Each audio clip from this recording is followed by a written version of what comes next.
All right, I'd like to open the September 25th Foster Town Council meeting. Please stand for the Pledge of Allegiance.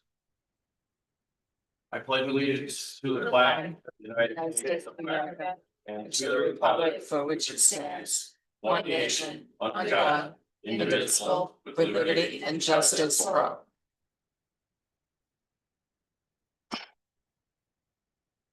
Right. Announcements. I do not have any announcements. So we'll go right to public comment. Mr. Servacio?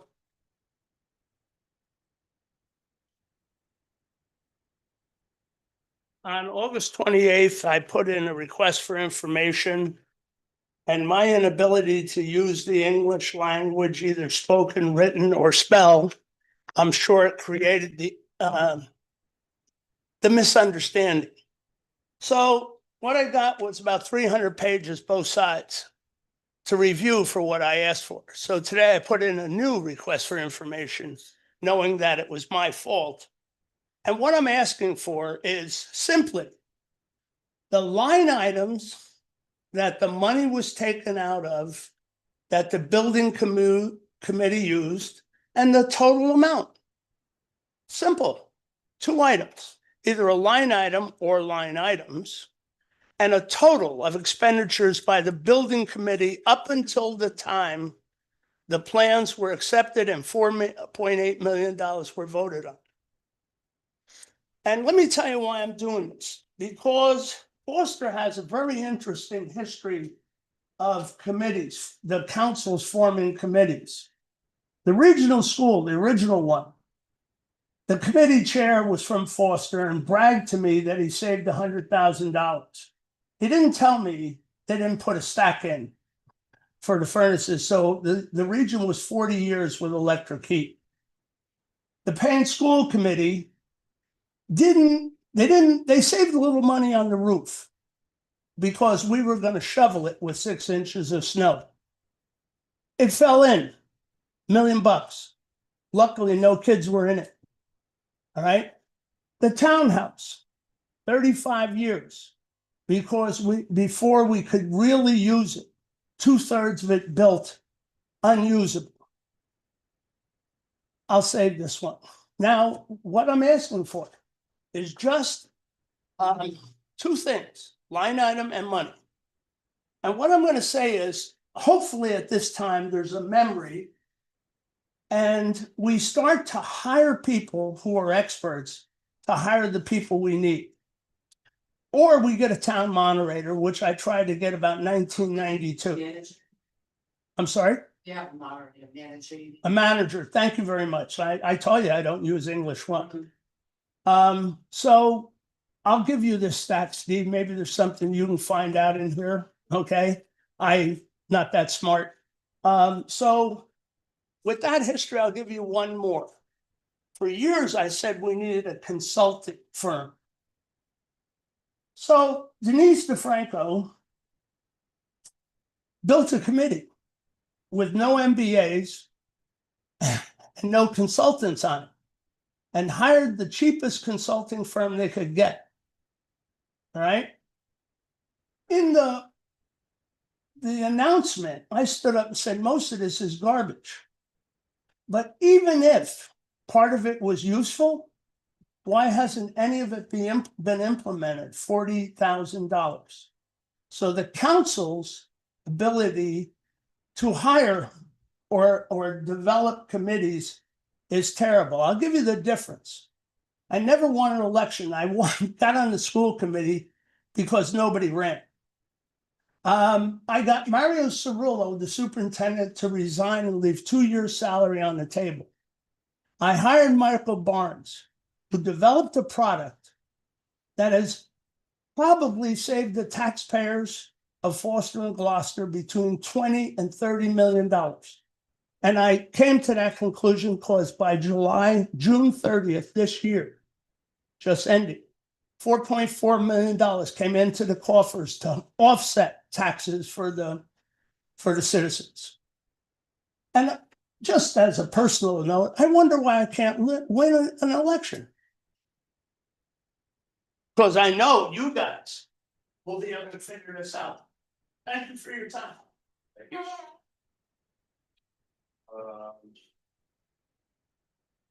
Ms. Boynton?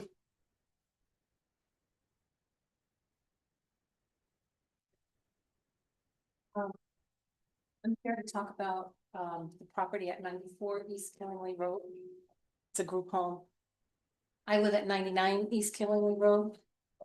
And I've been a resident of Foster since 2010. So this group home, when we first moved in, was a group home for people that had physical handicaps.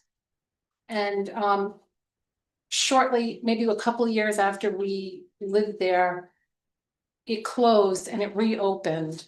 And it reopened as a facility for young men with mental health issues. I accidentally found out through a very casual conversation with a social worker that these clients had committed crimes, but were unable to stand trial to be convicted of those crimes. So none of the neighbors were notified of this when it switched over.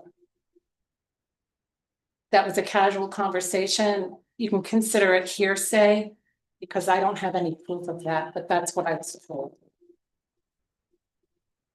So that company, whatever company took over that group home and had those clients there, our neighbors, this has been going on for years.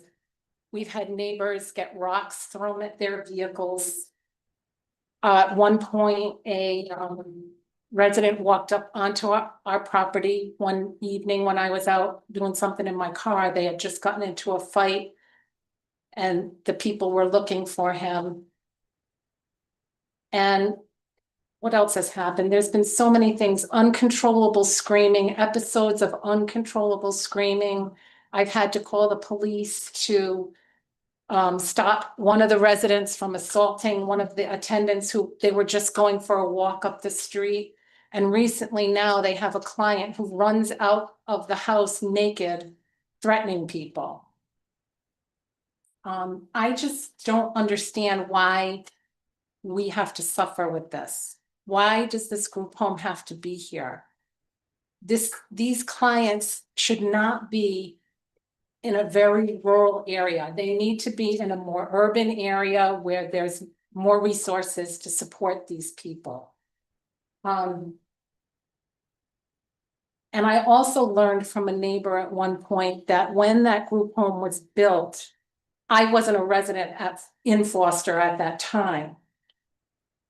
I was told that when that group home was built, that there were meetings with the residents on the street, and the residents were assured that it was going to be a group home for people with physical handicaps, not mental health issues. And if that's true, I don't understand why the residents don't know that that changed. Because I don't think the residents would want this kind of a group home. And I don't think any of you would want a group home across the street from you with this kind of stuff going on. So I'm just asking for help. I personally don't want these residents across the street from me anymore. I want them moved elsewhere. And I don't know how to accomplish that. I don't know who to contact. So I'm just asking for your help to please help rectify this problem that we have on East Killingley Road. Thank you. Thank you. Mr. Rollo?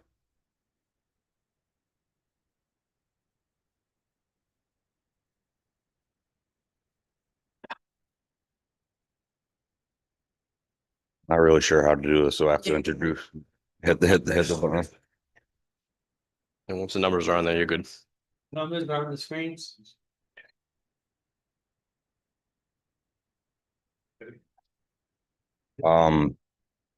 My name's Mike Rollo. I live at 92 East Killingley Road, next to the halfway house that was just discussed, and a lot of the points that I wanted to bring up were already talked about, but I personally think it's kind of ridiculous that like this, some of the treatment that these people get, because I feel like if I were to do half of what I've seen tenants of that property do, I'd probably be in jail right now. And I don't think it's a good fit. I think that the residents there should view living there as a privilege, not something that is owed to them. I mean, there's episodes where certain individuals are out front of the property late at night screaming and yelling, and I don't want to go in there. I'm not staying here. I'm not this. It's so kick them out. I don't exactly understand that. And, you know, I live next door with my wife and an infant, and these episodes happen all the time. And it's kind of, I'm waiting for the point where it ends up in my front yard. Like, it's just not, you shouldn't have to live next to somebody concerned 24/7 about the well-being of your own family. I don't necessarily think that the property shouldn't be there, but I think anybody that lives there that can't conduct themselves in an appropriate fashion should not be allowed to live on the property. And like I said, a bunch of the points I wanted to make have already been spoken upon, so I guess that's all I really have to say. Thank you. Thank you. Is it Ms. Cat? Kent, sorry. I was gonna say, let's say, same address. Do I have to press this too? No. No, you're good, Okay. you're All right, so it's Mary Catherine Kent Rollo, and same thing. I live at Okay. 92 East Killingley Road. So we're the closest neighbor to that group home. And honestly, we knew how bad, we just bought our house last August. If we knew how bad it was over there, we probably wouldn't have bought the house. There's noise, they're screaming every single afternoon between the hours of 4 and 6 p.m. The 2 weeks ago, I think it was, we had to call the police because one of them was running loose in the woods, and then down the road at 8 o'clock at night where it's pitch black, there's been instances where they're throwing temper tantrums in the road, getting naked. This is not something that I want to raise my child next to. And same thing, like my husband said, what's going to happen when it comes to a point where one of them is running, on our property? Because the attendants that take care of them, they have absolutely no control over these residents at all. And I'm not against the group home being there, but I am against residents that are going to disrupt the entire neighborhood and also cause a safety issue to us as well. And I think that's what a lot of our neighbors here are concerned about. And like Ms. Boynton said, we've haven't really got much of like what we can do about this. Who do we go to help to get this removed? I don't know if it's the town or the state. I know the group home is ran by the state, but we just need some help from the town and some sort of direction with what we can do about this. Okay, that's all. Thank you.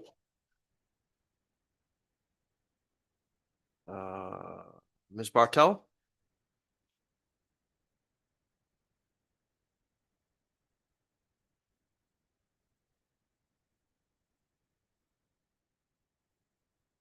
Hello, my name is Diane Landry Bartel. I live at 91 East Killingley Road. And we bought our property in 92, built our home in 93.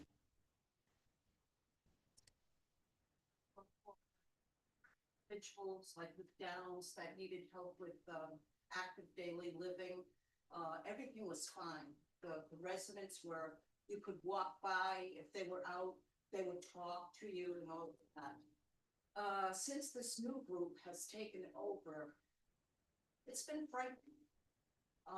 There was one night, my husband was in the hospital, and we have a very long driveway, and a car came up, a van came up my driveway, and instead of parking like you would be driving normal, backed up on my lawn and blocked the top of my driveway. I thought it was gonna be a home invasion. It frightened me. That was a resident. Okay. Were you able to hear any of that, or should I repeat? Yes. No, it was one of the attendants because one of the residents ran away from the home and came up on my property, but I knew none of this. And I had gotten so frightened, I called the police because like I said, I was home alone and we're in the woods. And I wasn't getting a response, so I called the police like 2, 3 times. But meanwhile, they were at the residence home, at the rehab facility. And I didn't know that until my husband came home and said, no, no, it's okay, you know. There've been times I walk down my driveway to go check my mail. And if a resident is walking with an attendant, I can hear the attendant saying, don't go there. You better not go there. Now I can't even walk to go get my mail.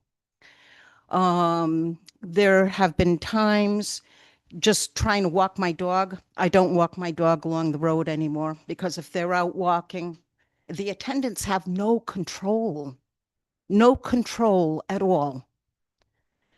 The yelling, the screaming, you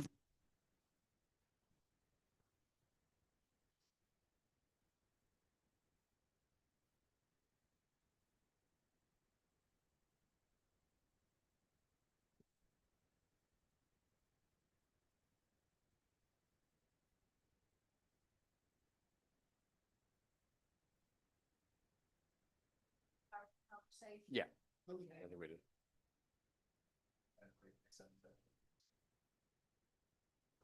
Thank you. Thank you. So the thing is, to be honest, I don't feel comfortable opening my windows to let air in. Unless my husband is home, I do not open the windows. I'm too afraid. When he's in the hospital, which happens frequently, and I have to go to the barn, I'm petrified that somebody's going to be hiding in the barn because when they get loose, my place is so secluded that it's a good place to go and hide. If they had residents like they used to have, that'd be fine. But people that are out of control is not fine. You know, I'm 72 years old. I can't, I thought to myself, if I had to run up the driveway, could I do it? No, I wouldn't feel safe. So we like living in Foster. We do not like having them for neighbors. Something has to be done. Either when they go walking, why aren't there 2 attendants? Why is there a resident this big and an attendant this big? What's that person going to do? And when you can hear the attendant, the voice is getting anxious, like, no, don't go over there. Don't go over there. Boy, I'll tell you what, that puts the fear in you because you're trying to get your mail. You don't want to look at them directly. You don't know how close they are to the back of you. These residents don't belong in Foster, or they have to increase staffing to 2, maybe 3 people per person, per resident. Because if they had to stop them, there's no way they would be able to stop them. And you know, just to hear how shrill, especially the female attendants with the males, how they're you can tell by the escalation of the voice, they're scared this person is going to do something harmful. And you just get the goosebumps. It's just scary. We would really like the town to figure out something. Staffing, take the ones that are causing the problems, get them out of there. And you know, at the beginning of my conversation, when I said it was a group home and it was for the older population that needed help with active daily living, like the Downs patients or people, they were fine. It was quiet. It ran smoothly. Once it changed, not so. Not so. And like Mary said, the yelling, the screaming, and you can hear it. You go outside and you can hear it. It's like, that's not what we moved to the country for. Mm. And that's all I have to say. I hope something can be therapeutically done to make the situation better. Thank you. Okay, Thank you. thank you. Mr. Adams?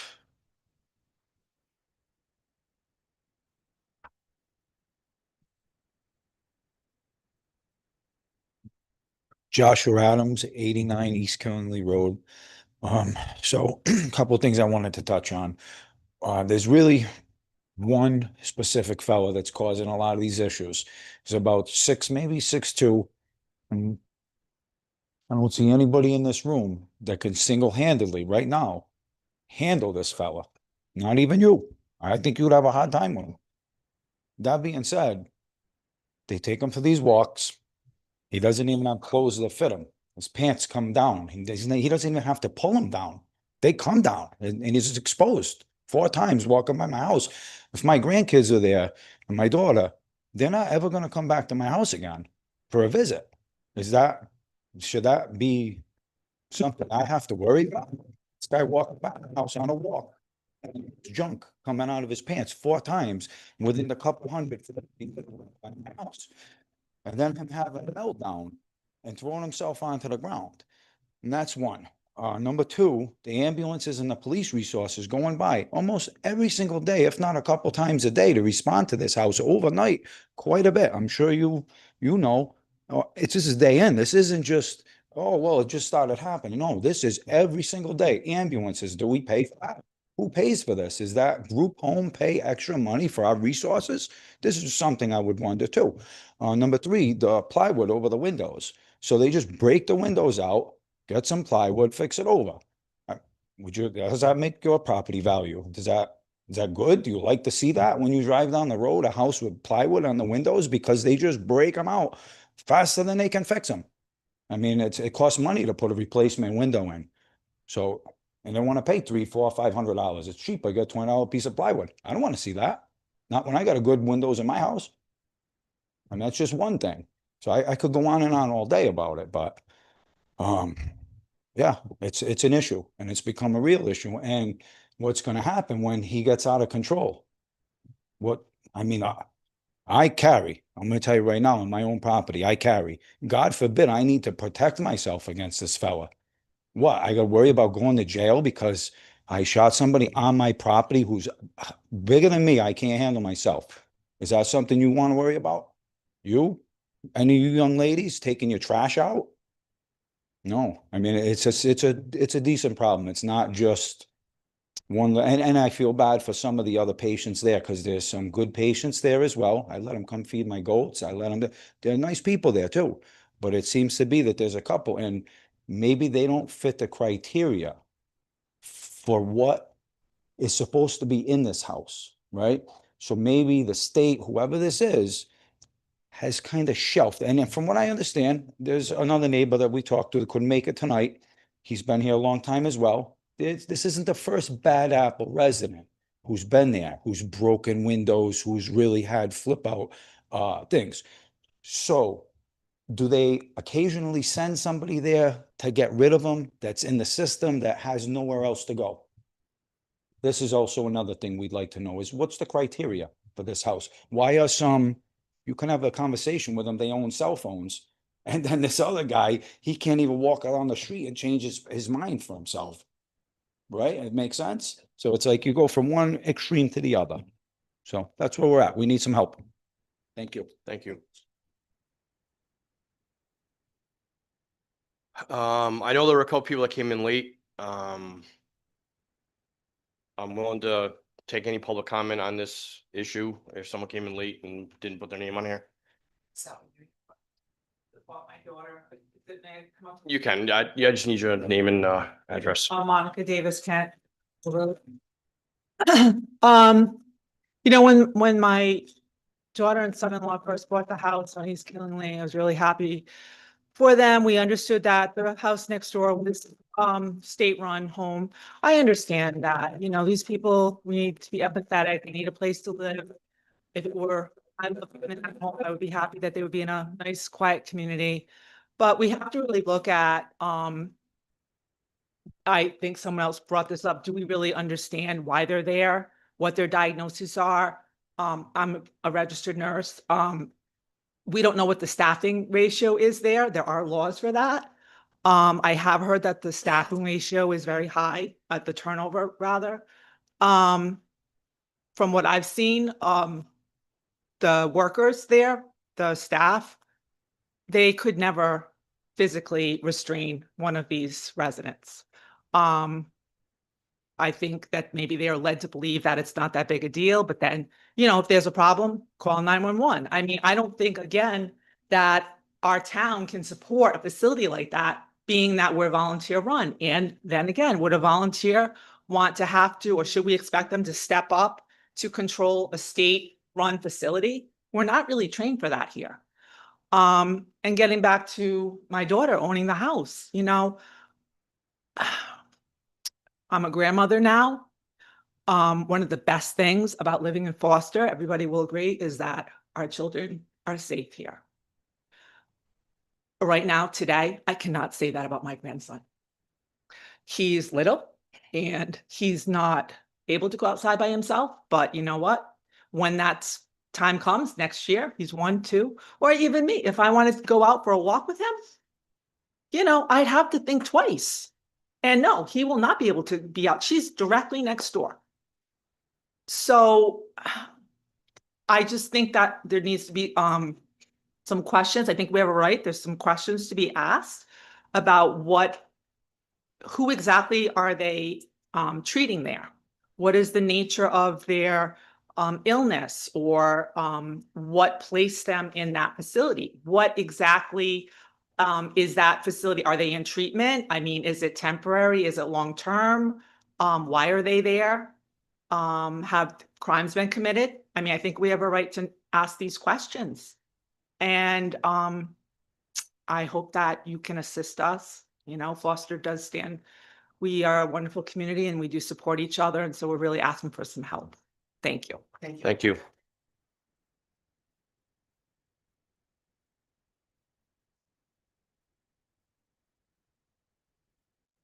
Oh, yeah, sure. David, 72 East Killing.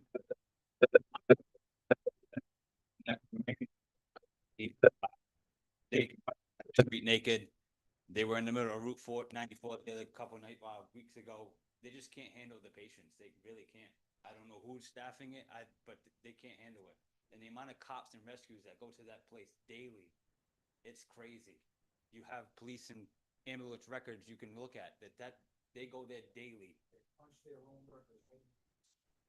They have no control. I don't, like I said, we need to have them somewhere. I get it, but they have no control of these patients. And I got 3 kids at home, an 8-year-old daughter, 5-year-old son, and a 2-year-old. They play outside all the time.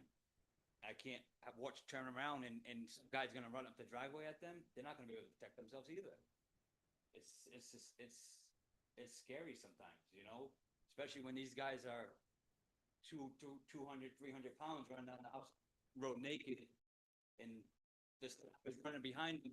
The police show up and they're telling them, "Oh, we got it under control. We got it under control." You don't have it under control. The guy wouldn't be running down the road naked if you had it under control. The staff just has no control over these guys. That's all. Something needs to happen. Otherwise, someone's really going to get hurt. Thank you. Thank you. Thank you. Yep. Zach Oldham, I'm at 74 East Killingley Road.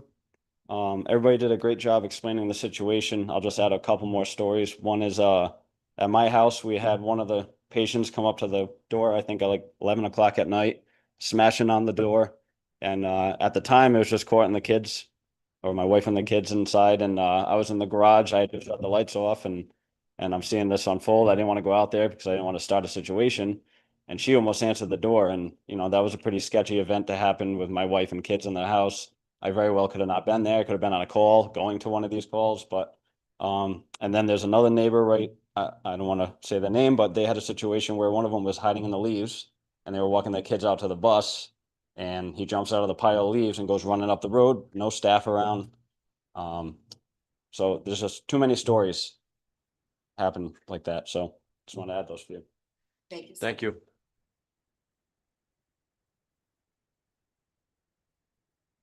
I wrote them down.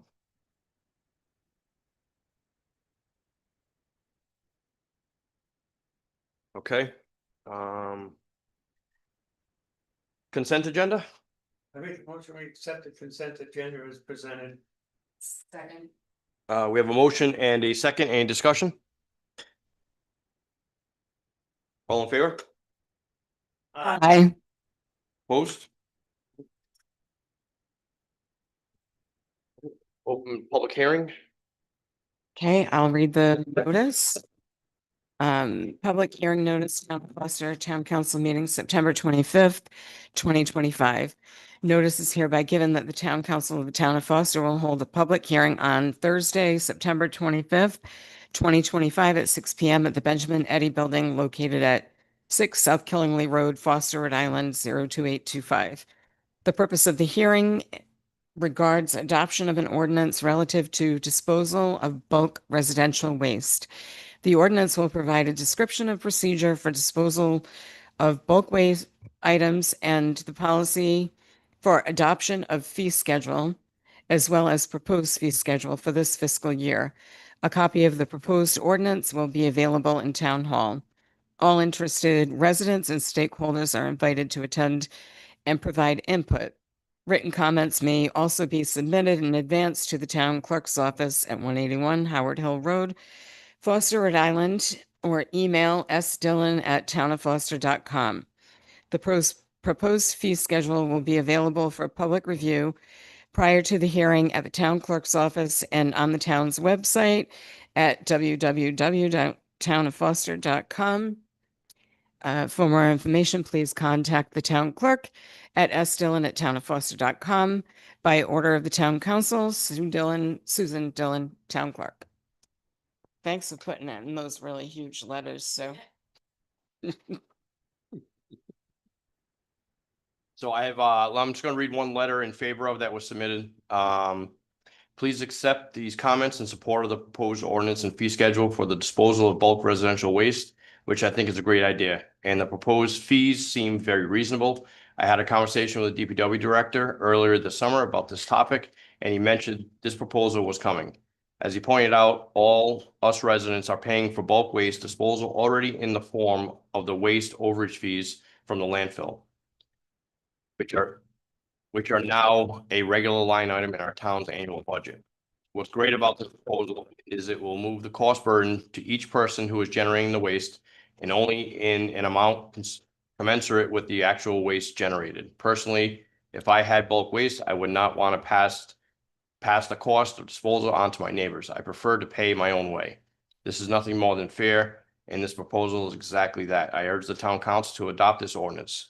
Thanks for your time and attention, George Sapatis. Sorry, buddy. Mispronounced. Does anyone like to speak in favor of this ordinance?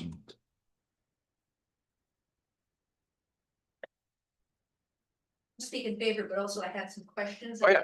Yes, it's open for, yeah. Lynn Ryder, Burgess Road. Anything that will get the couches, chairs, desks, and mattresses off of the road, I think is a good idea. I did have a couple of questions, and that is the stickers. How and when will people be able to get them? Because, people have an issue getting to town hall during office hours. So you can't have them printed out at home because then they're reproducible. So how will that happen in a timely manner So as of right now, it's while town hall is open. while town hall is open? That's what we have right now. Okay.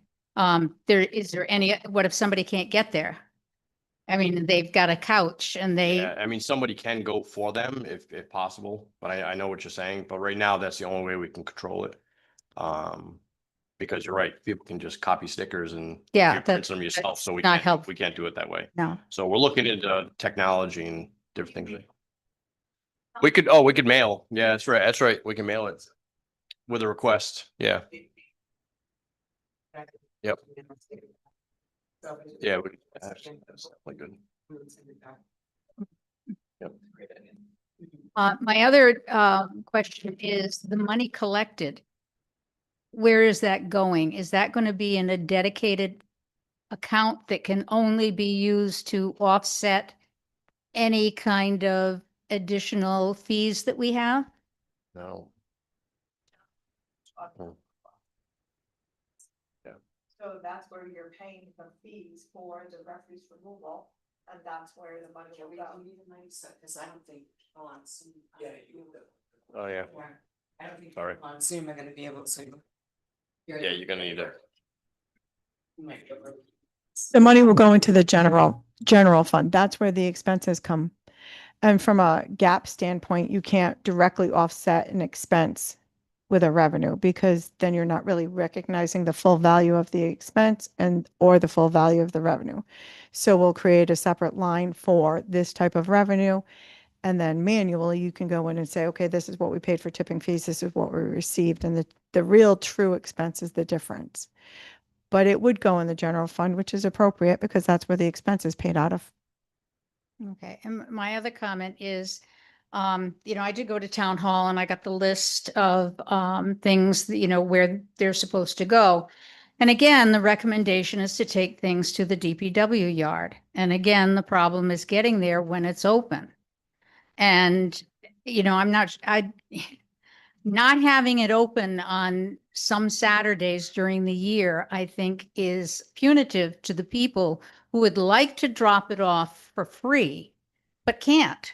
And now they're going to be required to pay if they can't get it there. So Lynn, the items that can be dropped off for free can be dropped off during those hours. These things we're talking about, couches, construction materials, debris, large bulky items, tables, chairs, all of those things, they can't take any. I understand, but Right. how can you drop it off for free if you can't drop it off? Mattresses, Oh. big items like that. Well, I mean, the town hall's only open on 4 days, so by your logic, we should open the town hall for 5 days. Because some people can't get there Monday through Thursday. They're open when they're open. Uh-huh. I mean, can you argue with Yeah, that? I It's really true. can argue that Okay. it should be open at least 4 days during the year so that people can drop things off. So Not you, having the ability to do that, I don't think is fair to the taxpayers. well, with your argument, I know people who work in Boston that get on a train in the morning and they've got to be in Boston at 9 and they work till 5 and they get home. They have no ability to go to the town hall between the hours that they're open. So I mean, are we just picking one department that you want to say No, should be open? because you can do a lot of what you have to do at town hall online. Now that you've opened up permits and everything else, you can call. There They is. can send you things. You can't do that with dropping things off at the DPW yard. I think the. Unless you want to drop them off outside the gate. So I Fine. think It's the free happened. stuff that we allowed to bring into DPW, maybe a different subject than what we're trying to. look No, I at. understand, but So I it's just still wanna- part No, of I the know. problem because I see mattresses and other, Yeah. electronics sitting by the side of the road. No, I know, And, I know, but I you know know. it's something that has to be addressed again, and we'll work on that. But Because that's a different- again, that's I different don't, anyways. I don't think it's fair. And I'm hoping, and I don't know if there's any way to monitor this, but back in the day, every house, and farm had their own dump. People, because there wasn't any pickup. Mm. Now, people still have probably close to 5 acres at least. I'm a little fearful that we're going to see a lot of home dumps in the back full of furniture and whatever. If they can't do it easily. Yeah, I think it's, They're already dumping. yeah, I do. I really do. I believe that. Yeah. If they have a home dump, they're already dumping. I don't have that much faith, it's one thing to haul something down to the bottom of your driveway and leave it. It's another thing to I hope they do all of this, but I think you have to make it as easy as possible. And I also think that you need to do a mailing with all of the information. Like, I don't think you can rely on the internet. I don't think you can rely on emails or the Foster Home Journal or the Observer. yeah, we can definitely. do It's that. got to be in their face Yeah, we can do a mail. where they open it up and there's no excuse. Thank you. Popcorn in the back. Any other discussion? Yes.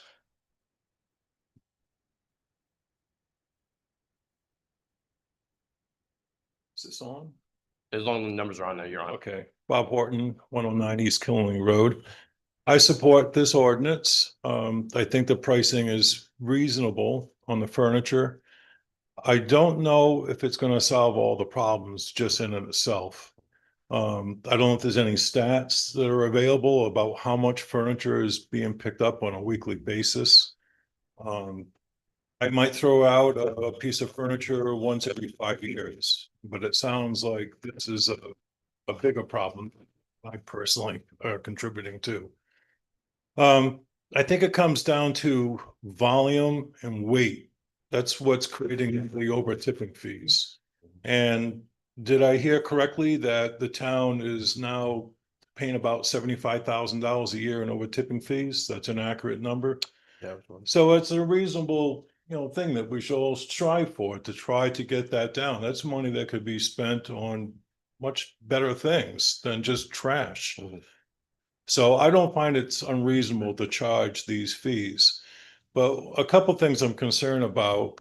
I think it's good that you're saying no construction waste, but that's a very broad statement. Who gets to interpret what construction waste is when you see it?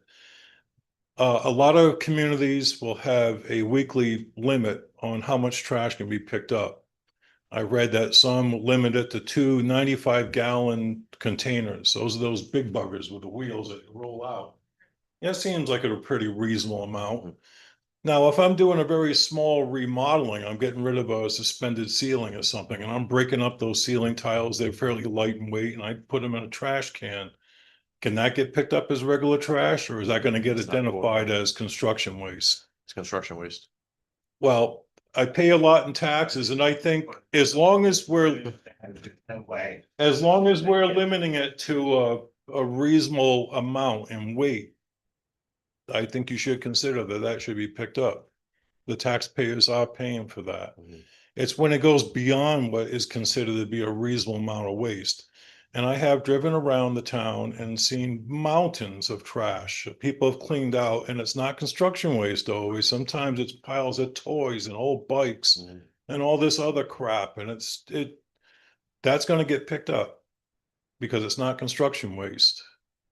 So if you have a different parameter where you set volume as the limit, it'll take care of that problem too. No, I just want to offer these ideas out there just for your consideration. And I agree with you. And I just think this is a starting point for us. Yeah, And we're working on this is going to be adjusted, edited as we move forward. and I hope we'll keep stats. This is a good experiment for the coming Oh, year. we're going to have analysis. Keep on it too, yeah. statistics. Absolutely. And in a year from now, see how much this experiment has it actually reduced these costs and by how much. And that's what we need. So if you can really keep track of the fees that are collected, they just don't go into the general fund and there's no separate category for them.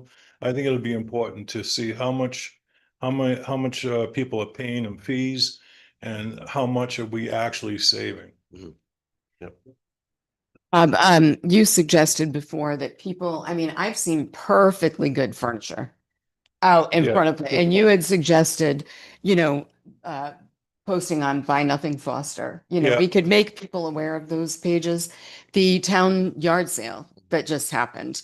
Or people, if they buy a new furniture set for their living room, the place they buy it from delivers it to them. They can pay an extra fee to have Right. their I old one think taken people away. should be personally responsible for Yes. their own trash. Those are all very good, valid points. I'm also very much about conservation. Mhm. We live in a very much a throwaway society where we buy stuff and we just toss it. We don't try to fix it. We don't try to repurpose it. It just goes in the landfill, and it's not sustainable. We need to adopt a new mindset. So yes, if you're on Facebook, you can join Buy Nothing Foster. Yep.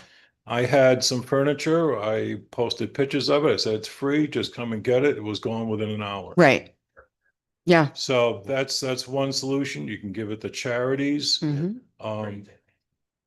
There are people who will gladly take old dresses and repaint them and make a profit. A lot of people do have businesses that do that. Yeah. So that's something to consider. That'd be one way to avoid paying this fee, and you're also not with this trash problem. Exactly. So that's a good solution too. Yep. All right, I so agree. good luck working on this. I hope it's a little more comprehensive just than furniture fees, because I think the problem is bigger than that. Yeah, I know there are some other items also other than furniture, like we have sinks and toilets and No, I still it's construction, so it's still partially, but it's tough when it's bagged construction material and how do you determine weight? So that's all something that we're working on. And we're looking into other states too and see how they do things. Other towns. I think if you make it very subjective, someone's interpretation of what construction waste might be different Yeah. than yours. Residents angry, I wasn't my bag of stuff. picked Right, up. right. So just think about that. Mhm. All right, Thank you. Any other discussion? Yes. Yep. Like to put my 5 cents in. With this whole thing going on. Keep it possible with clean water, Yeah, I'm sorry, you just go to, yeah. with clean water, and I want to keep it clean. Mhm. So I don't want people, because they cannot get into the parking lot over there. Or they didn't want to pay for the trash to be picked up, which they put out. And they put it in their own backyard. And the whole yard gets contaminated with the stuff they have there. So this is not the solution. First of all, my solution is that the town thing there will open up much more than 4 times a year. So that people have more time to go there to bring their stuff there. And that's something we're gonna revisit. That has to definitely to happen, Yeah. because this is just absurd. And furthermore, if people are supposed to put their trash, their furnitures in their backyard, that contaminates the drinking water for them and for other people too. Because it sinks into the ground, and that's not very healthy. And we want to be a very good community. Taking care of nature and of our possession, which is the nature here in this. I town. agree. Thank I agree. you. Thank you. Thank you.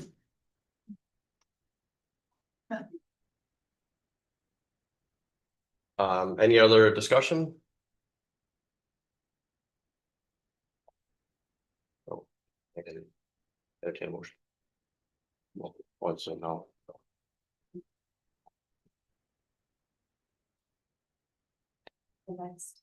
Yep. So that's, yes. So yes, close the hearing. Yeah, I know. You gotta close the hearing. True. So I will close the public hearing on the adoption of the ordinance. Entertain a motion to close it. I don't think we need No, we to. don't- we don't- You just close it. All right, so we can just close it. Yeah. Put this on to passage at the next. Yeah. Next council. Next council meeting, which is That day or 12, right? October Yeah, so at the next meeting, Something. next meeting. the next meeting for passage. 10. 10? 10, 9? 10, 9. Tonight. 10, 9. The next meeting for passage 10-9, right?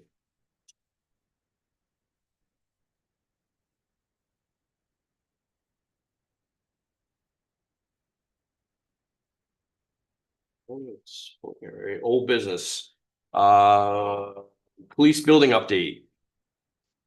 So they have received, so I'm talking about NEC, the general contractor. They received their RIDEM and the RIPDS ES permits actually yesterday. So now they'll be able to start clearing the site with those approvals. Still working on a couple things with the building permit. The fire marshal needs to sign off on it as one of the main ones. We should be having a meeting probably in 2 to 3 weeks for the building committee. So that's obviously put out there. That's all I have for an update right now. We're still doing a groundbreaking. It's not scheduled yet. You'll get notice through an email or a blast.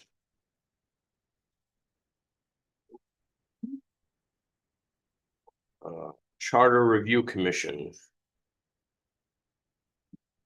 Actually, so I know I received a few requests to be on, but it shouldn't have came to me. So I'd like to entertain a motion to continue the Charter Commission applicant and appointment until you should be getting a few more requests. So on that moved. charter review. Okay, Second. we have a second, Second. motion and a second. Is there any discussion? Okay, so we will continue. Let's, So the next meeting. Give us a little time. is that enough time? When is it? 10-9. Or we should do the second meeting. What do you think? Which is 10:23. 3.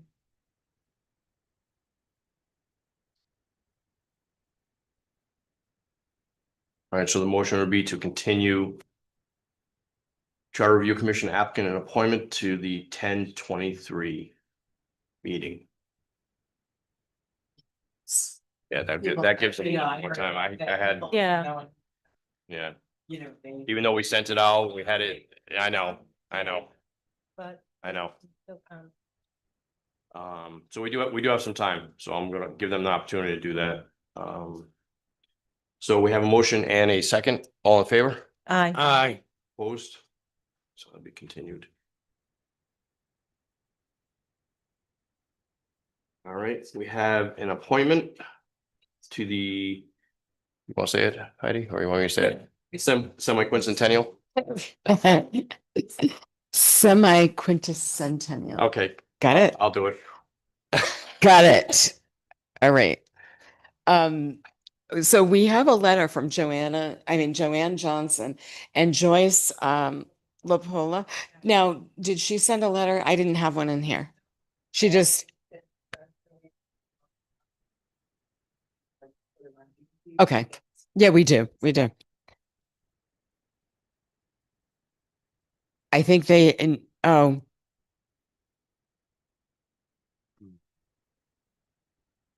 Not that We should, I don't know. I mean, we can. we should definitely have a Liaison. at least. liaison to, just like we do with the other. Yeah. Well, let's appoint, let's appoint them. Yeah. And then we'll, Okay, I'll make a motion to appoint Joanne Johnson and Joyce LaPola to the Semi-Quinticentennial Committee. Second. we have a motion and a second for the two appointments. Any discussion? All in favor? Aye. Opposed? On the committee. We're gonna have to add that to an agenda item for next meeting for a liaison, but we'll do that on 10-9. Okay. But that's a good idea. We should definitely have. And they have to have a meeting like quickly once they get established. Yeah. So, because we're, Like a leader could say, okay, I'm gonna. yeah, there still should be someone within the committee that would be the contact, and then the chair of the committee, and then we'll still have a liaison. Hopefully someone wants to do it. Okay.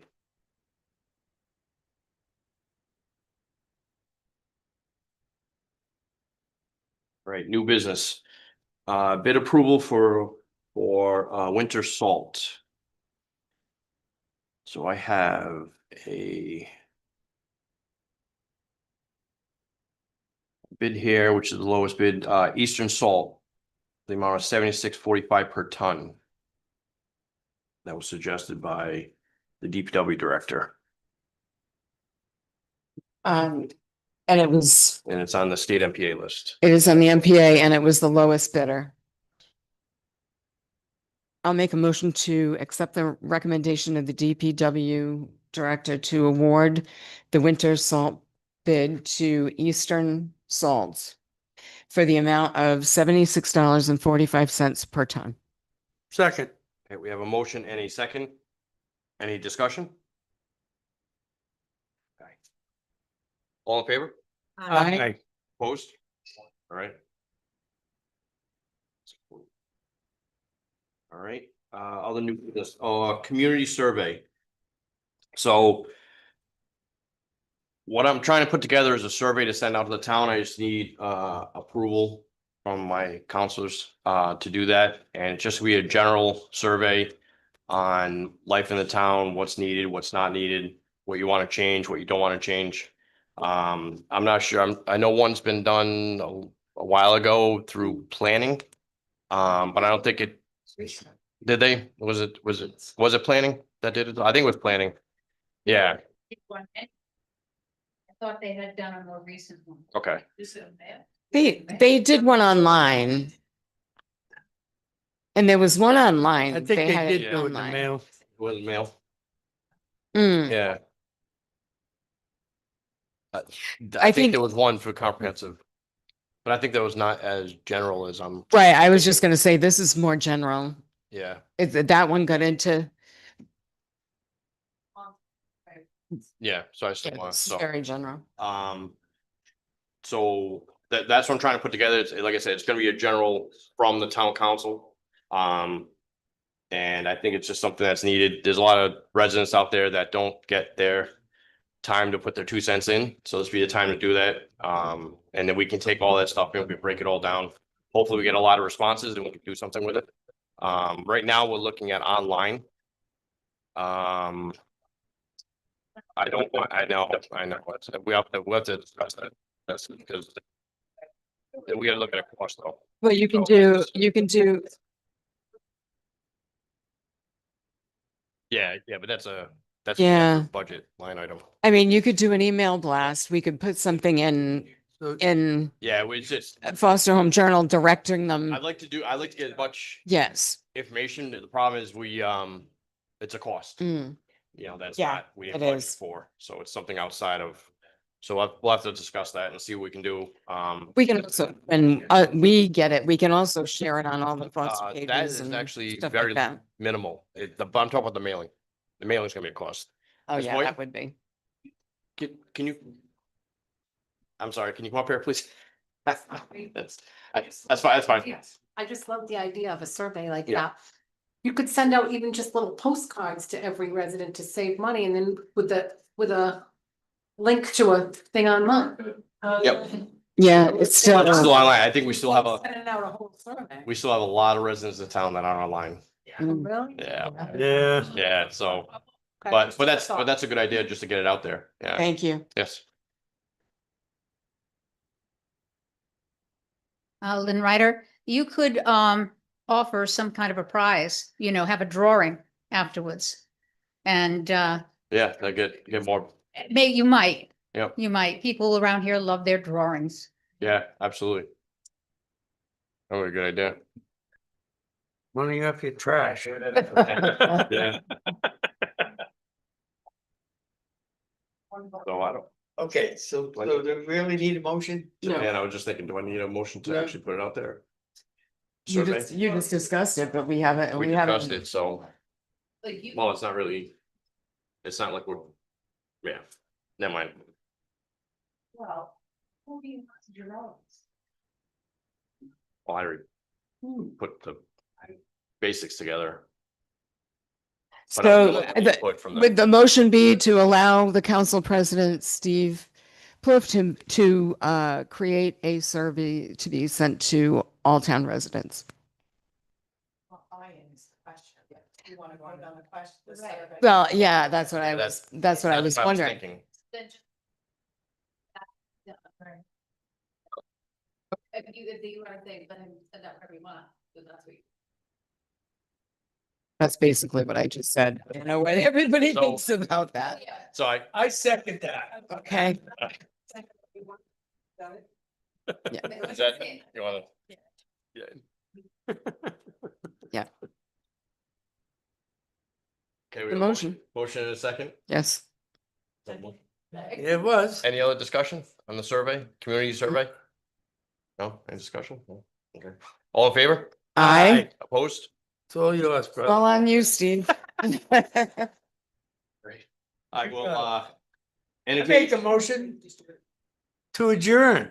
Second. we have a motion in a second. Any discussion? All in favor? Uh, Aye. Opposed?